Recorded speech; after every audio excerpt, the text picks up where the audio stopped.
Oh, j'aime ce mot. Hey friends, j'espère que vous allez bien. Il y a une énorme chance que cette vidéo va être démonétisée, donc n'hésitez pas à mettre un petit pouce vers le haut et surtout de le partager avec vos profs d'anglais, tous vos amis qui apprennent l'anglais, etc.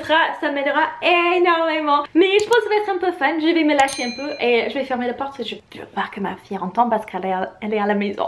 On va parler des gros mots américains. Attention parce qu'il y a beaucoup de gros mots anglophones qui appartiennent aux Australiens, les Anglais, les Écossais, etc. Et je suis pas experte en ça, je suis une Américaine qui parle français. Donc, aujourd'hui, je vais vous parler des gros mots. Mais d'abord, avant de vous dire tous les gros mots, toutes les sortir, il faut que je vous explique culturellement comment les utiliser sans passer pour un idiot, un type mal éduqué, etc. Parce que c'est pas ce qu'on recherche. Toujours, il y a quelqu'un dans les commentaires, par contre, qui est là, oh, moi je suis le plus forte, moi je vais dire tous les gros mots que je veux, quand je veux. Et oui, si vous brisez les coutumes culturelles, si vous brisez les petits tabous et tout, vous pouvez, légalement, vous avez le droit. Mais est-ce que vous allez avancer au niveau amitié? Est-ce que ça va vous donner plus d'opportunités de travail? Est-ce que ça va vous donner plus d'opportunités de faire crac-crac avec les Américains? Non! Donc, on va savoir des règles, on va essayer de les comprendre un peu pour qu'on passe pas pour un idiot quand on va à l'étranger. Si après vous aimeriez passer pour quelqu'un de mal éduqué, c'est vos affaires, ce sont pas les miens. Vous réalisez vos rêves! Et d'ailleurs, ça s'applique pour tous les pays. Si vous aimeriez que socialement ça se déroule d'une manière très positive pour vous, c'est un minimum de se renseigner sur les mœurs, sur les tabous du pays où vous y allez pour ne pas offenser les gens, pour avoir des expériences plus positives niveau social. C'est comme ça de partout, peu importe votre pays cible, pas que aux États-Unis. Petit disclaimer, n'utilisez pas ces mots dans les commentaires sans mettre plein de petites étoiles et tout ça pour les utiliser parce que sinon il y a le spam bloqueur de YouTube qui va présumer que vous êtes en train de me harceler et ça va être vraiment compliqué. C'est même pas parce que ils sont sur une liste que moi j'ai choisi des mots bloqués. C'est surtout si vous utilisez souvent ces mots dans les commentaires YouTube à une, deux ou trois, plusieurs reprises. Si le robot YouTube ils estiment que vos commentaires sont haineux, même si c'est pas le cas, il va vous mettre dans une catégorie où je dois approuver individuellement chacun de vos commentaires et parfois je regarde juste les commentaires qui sont affichés, je vais pas spécialement dans ces parties du site pour vérifier, etc. Bref, vous me comprenez. Allez, on démarre. La première chose à savoir, c'est que les gros mots sont plus tabous aux États-Unis que dans d'autres pays anglophones. En Angleterre, ils vont vous sortir un peu plus rapidement les gros mots. D'ailleurs, je vous dis pas ça parce que j'ai eu quelques anecdotes. Non, c'est des linguistes que j'ai lus sur internet, des papiers de recherche qui expliquaient les différences. Voilà, super intéressant d'ailleurs. Les linguistes, je sais pas comment dire en français, c'est super fascinant, j'adore ça. Donc plus tabou, mais surtout devant les enfants. Et quand vous êtes dans un endroit public, il y a des endroits où les gens ils vont dire plein de gros mots, ils vont vous sortir tous les gros mots et c'est complètement normal, c'est même bien vu, il n'y a pas de souci. Et puis vous allez avoir des endroits où si vous sortez un gros mot, on va vous regarder comme si vous étiez hyper mal éduqué. Ce qui m'amène à mon deuxième point, c'est attendez avant d'utiliser ces mots pour voir dans quel contexte on les utilise dans la société, pour voir comment les autres les utilisent. Si vous vous rendez compte que personne dit des super gros mots devant je sais pas, les enfants dans un contexte culturel, ça serait bien que vous faites pareil pour ne pas être celui qui va être hyper mal vu, etc. Si vous travaillez dans la construction par exemple, les gens ils vont sortir tous les gros mots à toutes les sauces toute la journée. Je dis ça parce que j'ai eu une personne très proche de moi qui travaille dedans et qu'il a du mal quand il sort de son boulot de revenir à un registre de langage un peu plus classique, un peu plus approprié parce qu'il a tellement l'habitude toute la journée de sortir tous les gros mots qu'il veut. Mais par contre, si vous travaillez dans une crèche et vous sortez un gros mot devant un enfant, il y a une possibilité que vous pourriez être viré. Normalement, on va juste vous donner un petit avertissement, un petit warning. Si vous le faites encore, voilà, ça peut être hyper mal vu. Il y a des parents que s'ils vous voient en train de dire des gros mots alors que leurs enfants sont dans une distance où ils pourront éventuellement entendre, ils vont venir vous crier dessus. C'est vraiment les enfants, mais on essaie de ne pas leur en parler. Attention, ce n'est absolument pas que les travaux avec les enfants. Il y a beaucoup de boulot où vous pourriez avoir des graves conséquences si vous dites des gros mots, surtout dans les clients.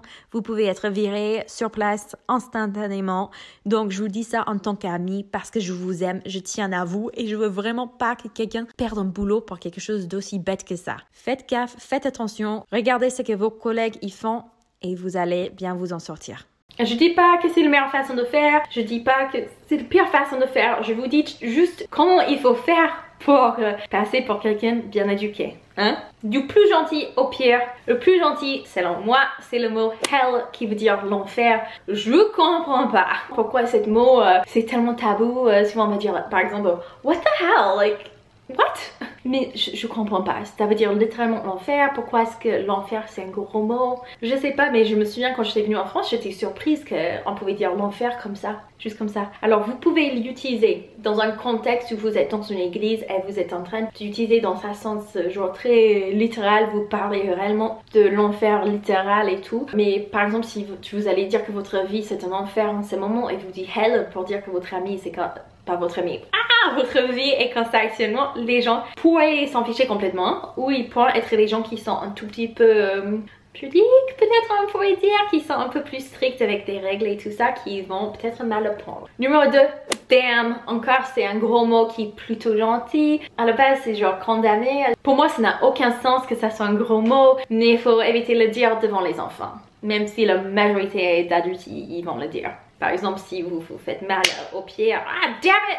Voilà. Numéro 3, bastard, qui est bâtard en français. Vous savez, c'est très similaire, sauf que je trouve qu'on l'utilise beaucoup plus librement en français qu'en anglais. Ça veut dire exactement la même chose, hein. C'est juste qu'en anglais, il y a des significations qui sont assez négatives que si vous dites à quelqu'un qu'il est un bâtard, il va être hyper offensé. C'est une insulte et...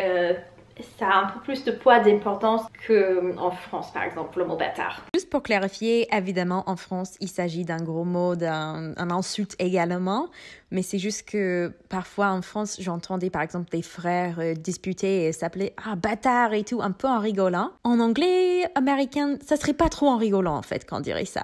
Il n'y a pas la même légèreté qui pourrait éventuellement être associée même si ça reste une insulte. En anglais, c'est plus grave, il y a plus de poids avec l'insulte. Même si en France, je sais que bâtard, c'est pas gentil non plus, hein, mais vous aurez peut-être pas la même réaction avec la plupart des gens. Numéro 4, shit, donc c'est l'équivalent de merde. C'est un gros mot où franchement il faut pas dire devant les enfants parce que vous savez pas comment leur père va réagir et c'est plus mal vu que damn.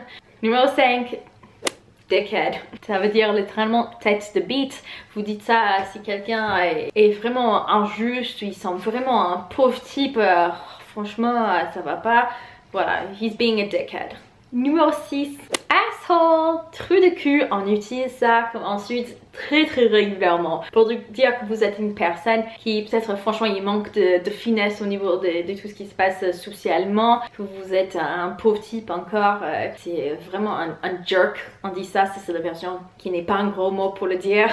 Numéro 7, bitch, littéralement ça veut dire du chien qui est femelle en fait, c'est juste la version femelle de chien, un female dog, mais c'est une insulte. Après, c'est un peu compliqué, encore les personnes qui étudient approfondément le développement des langues et tout ça vont savoir de quoi je parle dans mes commentaires, mais c'est un mot que certaines communautés, surtout certaines femmes, ont repris ce mot pour prendre le pouvoir, parce qu'avant c'était juste une insulte envers les femmes et maintenant il y a certaines femmes qui ont en quelque sorte repris le pouvoir sur cette mot et elle s'appelle bitch et tout entre elles et pour en rigoler, pour justement réduire l'impact de méchanceté. Waouh, ça n'avait aucun sens, je crois, ce que je disais, mais si vous comprenez mieux que moi ce que je disais, n'hésitez à nous expliquer dans les commentaires. C'est un phénomène qui arrive dans plein de langues différentes. Fuck.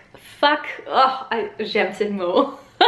Je ne l'utilise pas. J'ai grandi vraiment dans un environnement où dire les gros mots, ça voulait dire qu'on était un peu stupide. On m'avait expliqué comme ça, c'est que si vous utilisez des gros mots, c'est que votre vocabulaire est tellement réduit que vous êtes réduite à ça, quoi. Vous n'avez pas assez de créativité ou des connaissances d'autres mots pour utiliser autre chose. Genre c'était hyper mal vu. Maintenant que je suis libérée de cette mentalité vraiment réducteur et complètement fausse, j'ai d'autres idées sur le sujet. Les fuck, c'est évidemment c'est faire l'amour, c'est mais d'une façon un peu vulgaire.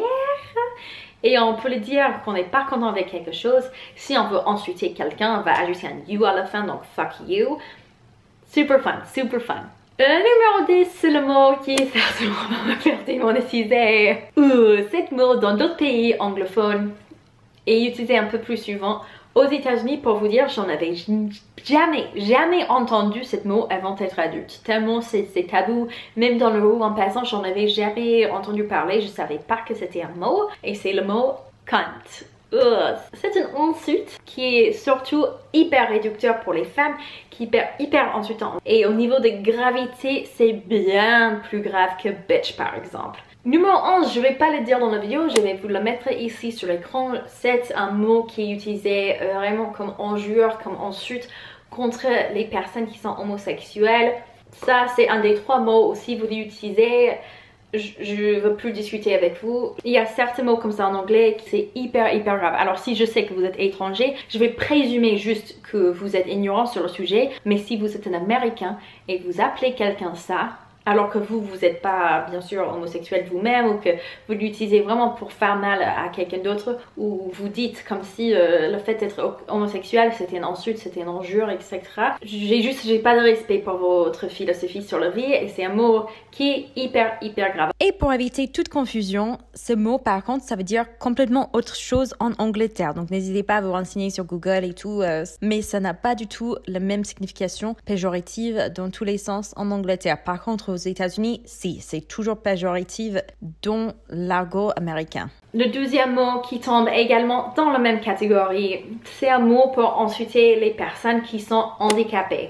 Souvent on l'utilise pour d'autres personnes quand on veut dire qu'ils sont vraiment tellement stupides, qu'ils n'en vaut rien de leurs avis et tout ça. C'est un injure, un insulte que vous allez voir beaucoup des influenceurs américains, ils vont pas l'utiliser, ou ils vont appeler ce mot-là le R mot, the R word, parce que même le prononcer, c'est devenu tellement irrespectueux et les gens ils l'ont utilisé à tort et à travers pour être méchant. C'est pas juste une insulte, c'est pas juste un mot de colère ou de passion. C'est vraiment un mot qu'on utilise quand on veut être cruel. Et puis le 13e mot, sans doute vous vous en doutez, si vous savez pas pourquoi ce mot est si grave que ça, pourquoi on en parle autant, il y a des personnes qui font des dissertations entières, qui étudient l'historique de ce mot. Ce mot a énormément d'histoire derrière. C'était tellement utilisé contre tout un peuple pour justifier leur vie d'esclave, pour justifier la maltraitance, pour justifier l'énorme oppression qu'ils ont vécue, que maintenant, si vous faites pas partie de la communauté black et vous utilisez ce mot, soit vous êtes ignorant sur le sujet et il faut que vous appreniez vite fait, c'est pour ça que je fais cette vidéo, soit vous souhaitez être vraiment cruel, vraiment vous avez envie d'être raciste envers ce peuple en fait. Et c'est pour ça que maintenant ce mot, c'est encore la communauté black qui un peu ont repris ce mot pour reprendre un peu le pouvoir, parce que pour tellement d'années c'était utilisé pour les oppresser que maintenant ils essaient justement, c'est eux qui contrôlent l'usage de ce mot pour que ce mot n'est pas utilisé contre eux, etc. Vous voyez un peu la mentalité derrière, la psychologie. C'est un sujet qui est fascinant. Je serais curieuse s'il y a des mots comme ça également en français. Je sais pas trop, j'ai pas des mots qui viennent en tête. Les mots où c'était que la communauté qui était oppressée pour ces mots qui peuvent les utiliser par la suite, je sais pas, vous me direz. Mais si vous comprenez pas pour ces derniers 3 mots pourquoi j'ai insisté autant de ne pas les dire, il y a beaucoup de gravité, il y a beaucoup de historique avec ces mots là. Vous avez Google, n'hésitez pas à l'utiliser pour vous renseigner un peu plus pour qu'on évite d'avoir justement des malentendus. Un gros merci aux gens qui sont sur Patreon, c'est vraiment grâce à vous que j'arrive à tenir ce chaîne en ce moment, et j'ai trop hâte aussi de vous montrer comment la maison va développer là. Oh, il y a de la peinture sur mes genoux. Et quoi alors? C'est ma vie actuellement. J'ai hâte de voir cette pièce toute beau. Ça va être cool, mais c'est pas encore le cas.